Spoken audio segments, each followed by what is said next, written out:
한 주간 평안하셨습니까? 제가 기도하고 시작하겠습니다. 참으로 고마우신 아버지 하나님 은혜를 감사합니다.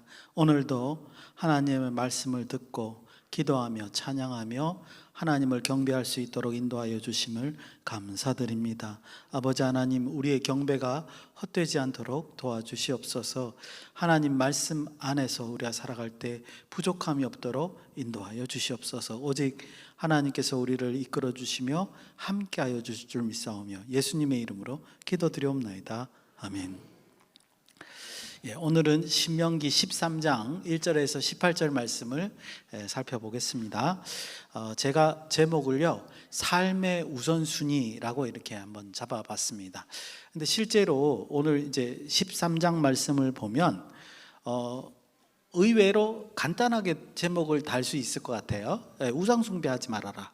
그렇게 달면 13장의 내용을 그렇게 벗어나지 않는 그런 얘기가 될 수 있을 거라 생각이 됩니다. 그런데 제가 그걸 제목을 어떻게 달았다고요? 삶의 우선순위라고 달았다는 겁니다.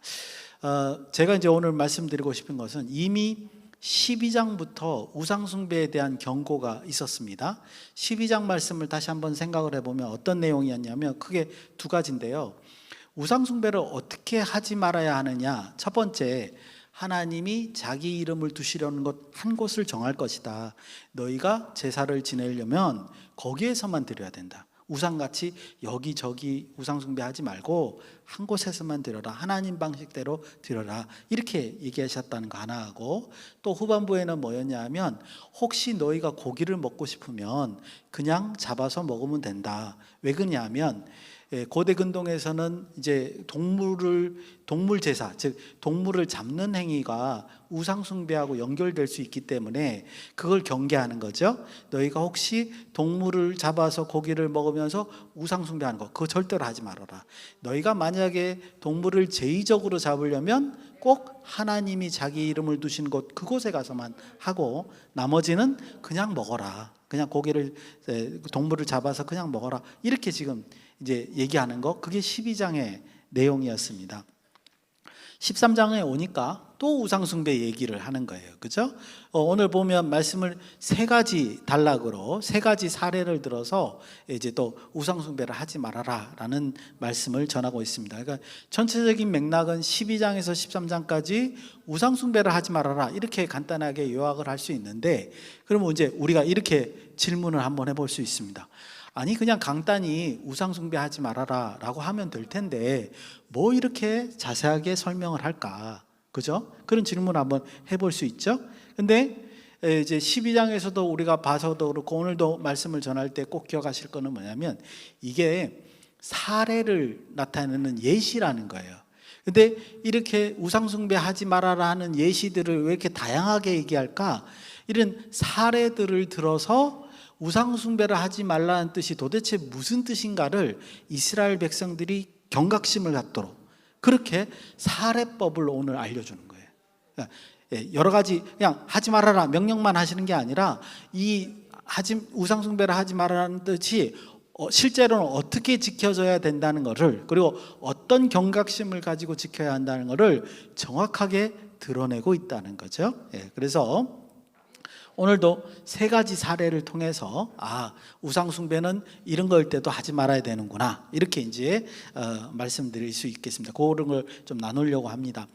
아시다시피 우상을 섬기는 건요, 그 우상들은 보통 이제 고대이건 현대이건 간에 전부 다 재정적인 것과 연결이 돼 있죠. 그러니까 이제 남들로부터 우상을 섬기게 함으로써 돈을 착취하는 거기 때문에 굉장히 정교합니다. 그 수단이나 모든 행동이. 그래서 우상숭배하지 말아라 한마디로 하기가 그걸로는 부족한 거예요. 굉장히 우리가 조심해야 될 부분들이 있죠. 오늘도 이제 그런 부분들을 살펴볼 거라는 거죠. 오늘 이제 사례가 세 가지가 나오는데요. 어떤 형식으로 제가 말씀드릴 거냐면 이 세 가지 단락의 첫 번째 한두 줄이 그 이제 그 각각의 사례의 조건이 뭔가를 정확하게 설명하고 있습니다. 그래서 제가 이제 첫 번째 단락 같은 경우에 1절에서 5절인데 1, 2절을 읽는다든지 그런 방식으로 사례들마다 첫 번째 한두 절을 제가 읽고 설명을 드리는 방식으로 진행을 하겠습니다. 1절, 2절 제가 읽겠습니다. 너희 중 선지자나 꿈꾸는 자가 일어나서 이적과 기사를 내게 보이고 그가 내게 말한 그 이적과 기사를 이루어지고 너희가 알지 못하던 다른 신들을 우리가 따라 섬기자라고 말할지라도 이렇게 되어 있습니다. 우리가 이제 아무런 지식이 없이 요 1, 2절 말씀을 들어도 여호와 외에는 다른 신을 섬기지 말라 그런 얘기구나 이해가 가죠. 물론 제가 그 3절, 4절까지 안 읽었습니다만 그런 뉘앙스로 우리가 보입니다. 그런데 이제 우리가 다음에 보게 될 신명기 18장 후반부의 메시지를 정확하게 알고 있으면 지금 이 말씀이 1, 2절의 말씀이 무슨 뜻인가 더 명확하게 알 수 있습니다. 그 의도가 뭔지를 정확하게 알 수 있습니다. 왜냐하면 신명기 18장 후반부에 선지자의 규례에 대한 얘기를 모세가 이제 하고 있어요. 특별히 어떤 문제를 다루고 있냐면 어떤 사람이 와서 이건 하나님 말씀이다 이렇게 선포한다는 거예요. 그랬을 때 그 하나님의 말씀이 참말인가, 진짜 하나님 말씀인가, 아니면 선지자가 자기가 임의적으로 하는 말인가, 그거를 확인할 길이 없잖아요. 그죠?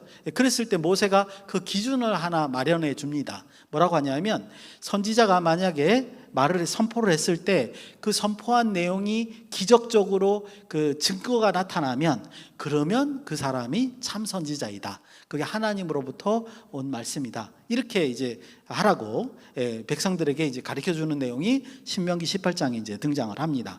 자, 그러고 나서 딱 보니까 1절, 2절이 뭐예요? 그 비슷한 일이 벌어진 거예요.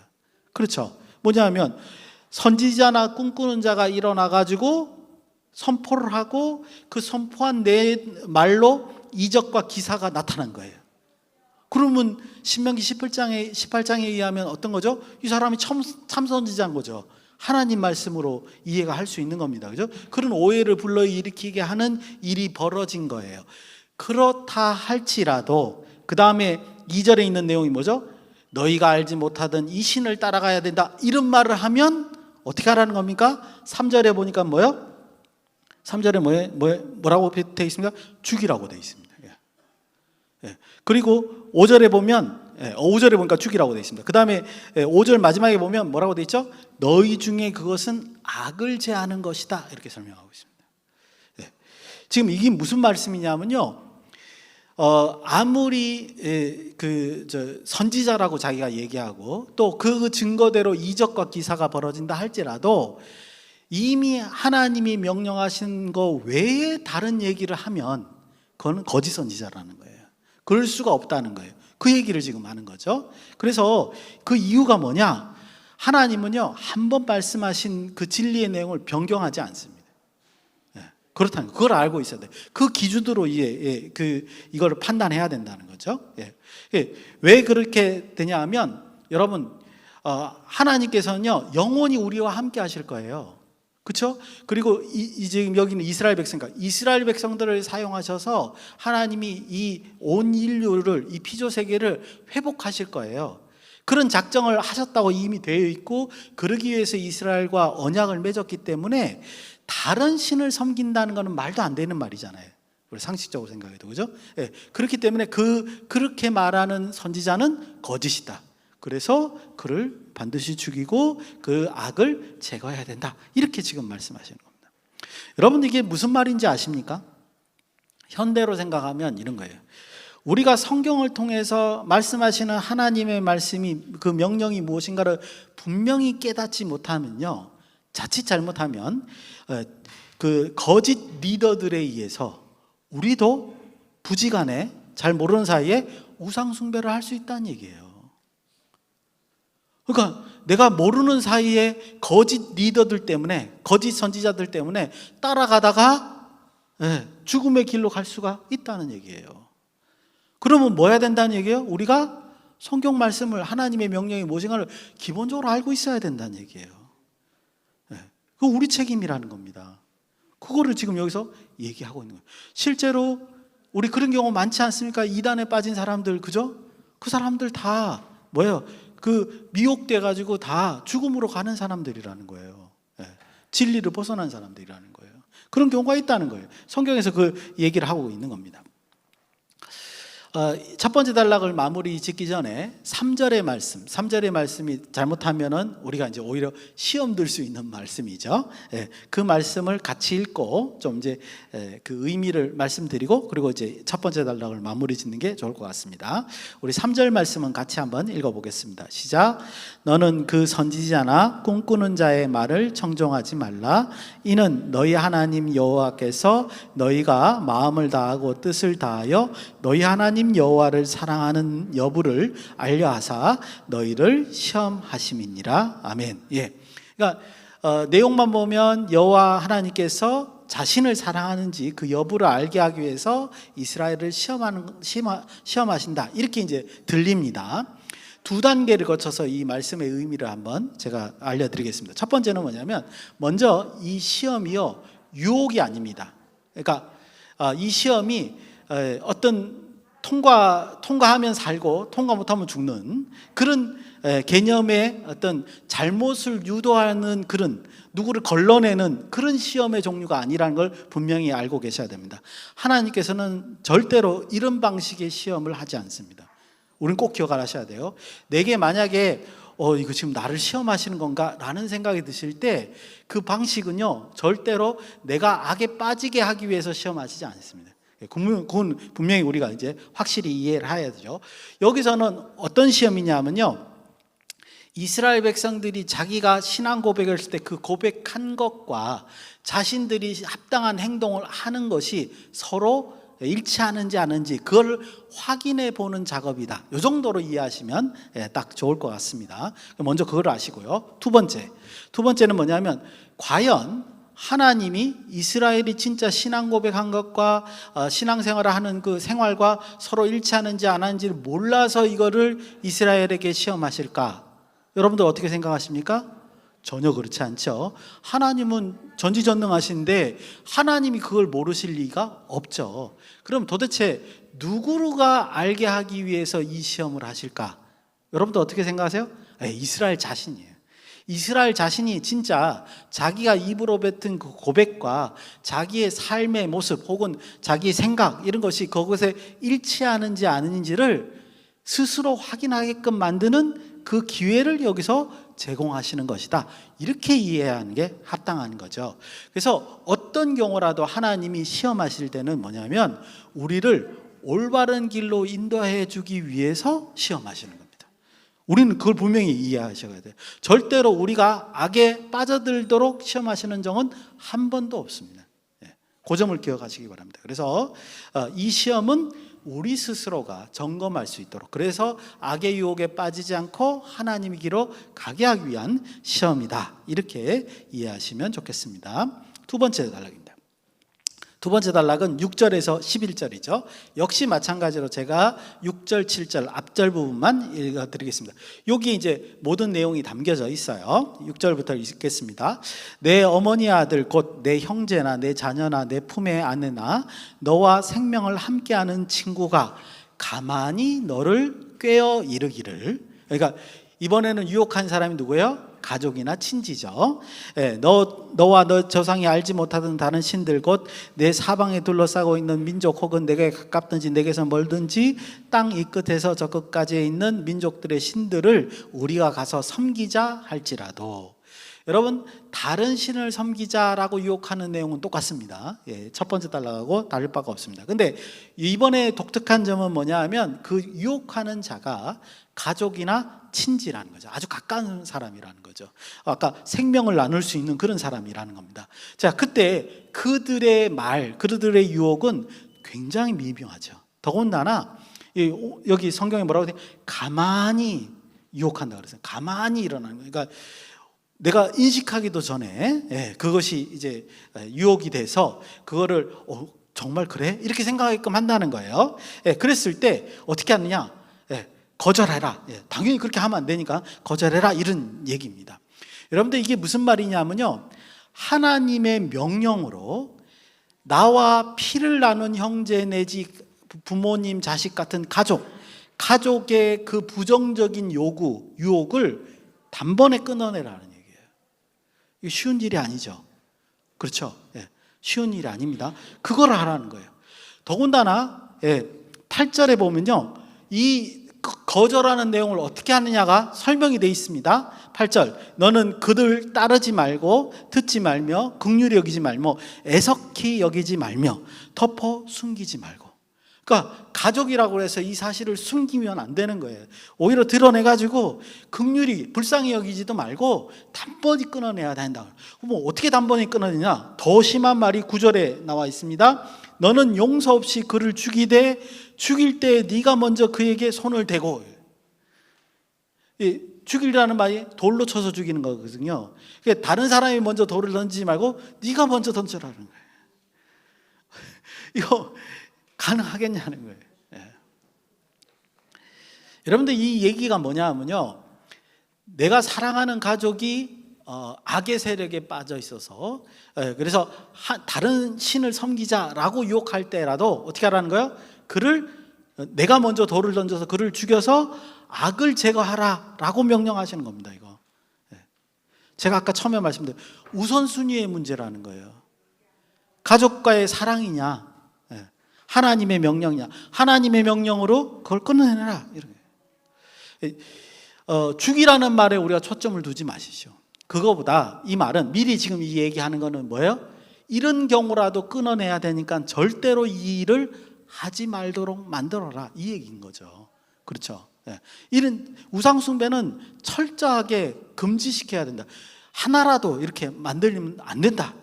혹시 가족이 그러면 빨리 그를 구원의 길로 인도하고 절대로 그 우상과 연결되지 않도록 하라, 이런 얘기인 거죠. 조금이라도 이상하면 그를 죽여라, 이런 얘기가 아닌 거죠. 그죠? 그렇게 지금 얘기하고 있는, 어떤 경우라도 하나님 외에 다른 신을 섬기는 것을 용납하지 말아야 된다. 이유는 뭐냐? 만약에 그렇게 한 순간 우상에 관여되는 모든 사람들은 죽기 때문에 실제로 죽는 거잖아요. 하나님 외에는 구원이 없으니까 결국은 모두 다 죽는 거기 때문에 만약에 그런 일이 벌어지면 끊어내라, 이렇게 지금 얘기하고 있습니다. 그것도 오히려 설선수범해라, 이렇게 얘기하고 있습니다. 그래서 여러분, 두 번째 사례만 보더라도요, 지금 이 13장의 이 여러 가지 사례들은 뭐를 의미하냐면요, 확실히 어떠한 방식이라도 우상숭배하면 절대로 안 된다, 이런 얘기를 강력하게 권고를 하고 있는 겁니다. 12장에서 13장을 걸치면서 너희들이 가나안 땅에 들어갔을 때 그런 우상들의 아주 정교한 작업들, 이런 것들을 철저하게 깨부시고 우상숭배는 하지 말아야 된다, 이 말을 강력하게 하는 것이다, 이렇게 말씀드릴 수 있습니다. 마지막 사례를 보시겠습니다. 12절에서 18절이죠. 저는 역시 12절, 13절을 또 읽어드리겠습니다. 내 하나님 여호와께서 내게 주어 거주하게 하시는 한 성읍에 대하여 내게 소문이 들리기를, 너희 가운데서 어떤 불량배가 일어나서 그 성읍 주민을 유혹하여 이르기를, 너희가 알지 못하던 다른 신들을 우리가 가서 섬기자 한다 하거든, 이렇게 되어 있습니다. 자, 이번에 이제 두 가지의 사례를 통해서 우리가 분명히 이해할 수 있습니다. 다른 신을 섬기자, 이렇게 유혹하면 이걸 용납하라는 거예요? 하지 말라는 거예요? 절대로 용납해서는 안 된다. 이미 이제 결론은 알고 있어요. 그래서 확실히 알 수 있는데, 결과는 알 수 있는데, 그런데 이 세 번째 사례는 어떻게 해요? 규모가 커졌습니다. 어떻게 커졌죠? 이번에는 한 사람이 아니라, 내 가족이 아니라 뭐예요? 성읍 전체예요. 성읍 전체가 우상숭배하는 거예요. 그리고 13절에 보니까 어떤 불량배가 일어나서 그 성읍 주민을 유혹했다라고 하는 거 보니까, 이 불량배는 그냥 단순한 한 명의 깡패가 아니라 뭐죠? 지도자예요. 이 성읍의 지도자이자 권력자인 거예요. 그래서 힘으로 눌러서 그 모든 성읍의 사람들이 어디에 동참하게끔, 우상숭배를 하게끔 동참을 시킨 겁니다. 그래서 그 성읍 자체가 지금 우상숭배에 빠져 있는 것이다, 이렇게 볼 수 있습니다. 자, 그럴 경우에 도대체 어떻게 처리해야 되느냐? 14절, 15절을 우린 결과는 알 수 있어요. 당연히 하면 안 되니까 14절, 15절을 제가 읽겠습니다. 너는 자세히 묻고 살펴보아서, 저 성읍이 우상숭배한다는 얘기를 들은 거예요. 그러면 무조건 가서 징계하는 게 아니라 어떻게 해요? 먼저 가서 조사를 해본다는 거예요. 진짜 이들이 우상숭배 하는가 안 하는가 묻고 살펴보아서 이런 가증한 일이 너희 가운데 있다는 것이 확실히 드러나면, 이 너희 가운데 있다는 말이 굉장히 중요한 건데요, 이 너희는 이스라엘 전체죠. 이스라엘 전체 가운데 한 성읍이 우상숭배하고 있다는 거예요. 그게 확실히 드러나면 그럼 어떻게 해야 되냐? 너는 마땅히 그 성읍 주민을 칼날로 죽이고 그 성읍과 그 가운데 거주하는 모든 것과 그 가축을 칼날로 진멸하고, 진멸이라는 말을 썼습니다. 진멸은 히브리어로 헤렘이거든요. 헤렘은 온전히 하나님께 바쳐진 것, 온전히 하나님의 심판을 받는 것, 이렇게 정의를 합니다. 자, 다시 정리할게요. 어떠한 성읍이요 우상 숭배를 하게 된 거예요. 근데 그게 이스라엘 백성 가운데에 있는 한 성읍이에요. 그래서 이스라엘 백성들이 그 한 성읍 전체가 우상 숭배한다는 사실을 알게 됐어요. 확실하게 증거를 잡았어요. 그러면 그 성읍을 어떻게 해야 되느냐? 진멸해야 되는 거예요. 진멸은 모두 다 없애는 거예요. 모두 다 하나님께 바쳐진 거예요. 거기에 탈취물 하나, 그들이 사용하는 어떤 물건 하나라도 가져와서는 안 돼요. 싹 다 없애야 돼요. 그 하나님께 바쳐져야 돼요. 온전히. 그런 명령을 하고 있습니다. 그리고 17절에 보니까 뭐라고 표현하냐면요, 그래야, 그렇게 해야 하나님으로부터 너희 이스라엘 전체가 진노를 면하고 그때서야 복을 받을 수 있는 조건이 된다, 이렇게 설명하는 거예요. 여러분, 이게 무슨 말이냐면요, 이런 겁니다. 우리 몸으로 표현하면 팔이 지금 썩어 들어가요. 이 썩어 들어가는 걸 어떻게 방법이 없어요. 그럼 어떻게 해야 되죠? 온몸을 살리기 위해서 어떻게 해야 됩니까? 팔을 끊어내는 거예요. 이런 작업을 하라는 거예요. 상대적으로 말씀드리면 이 우상숭배의 죄는 엄청 무섭다는 거예요. 그 파급 효과라든가, 그게 그냥 교훈을 주고 그냥 끝낼 얘기들이 아니에요. 그래서 두 번째 사례, 가족이라 할지라도 그가 벗어나지 못하면 어떻게 하라는 거예요? 가족인 내가 먼저 돌을 던져서 그들을 분명히 징계해라. 만약에 첫 번째 사례, 만약에 선지자처럼 예언을 하는 자라 할지라도 하나님 말씀에 위배돼서 예언을 하면 어떻게 해요? 돌로 쳐서 죽여서 없애내라. 지금 이렇게 철저하게 우상숭배에 관해서는 금지시켜라, 이런 말을 지금 이 13장에서 하고 있다, 이런 말씀인 겁니다. 이제 짧게 묵상하고 마치겠습니다. 그래서 오늘 13장의 말씀을 가만히 보면요, 우상숭배하지 말아야 한다라는 말을 세 가지 사례를 들어서 설명을 하고 있는 겁니다. 그렇지만 그건 사실은 표면적인 거고요. 근본적인 얘기는 뭐냐면 우리가 신앙생활할 때 우선순위가 뭐냐, 이 얘기를 하고 있는 거예요. 그게 지도자, 선지자 같은 사람이든 가족이든 내지는 어떤 희생자가 많게 생길 수 있는 한 성읍이든 간에 중요한 게 그게 아니고 뭐예요? 만약에 하지 말라고 하는 금지 명령, 하나님의 명령을 어겨서 우상숭배에 참여하게 되면 어떻게 하라는 거예요? 과감하게 끊어내야 된다.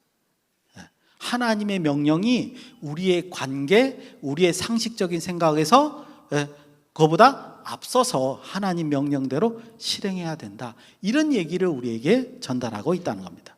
그러니까 우리는 오늘 본문을 보면서 뭐를 생각해야 돼요? 단순히 우상숭배하지 말아라, 이 한마디로 그냥 끝나는 게 아니라 그 말이 가지고 있는 심각성을 고려해야 된다는 거예요.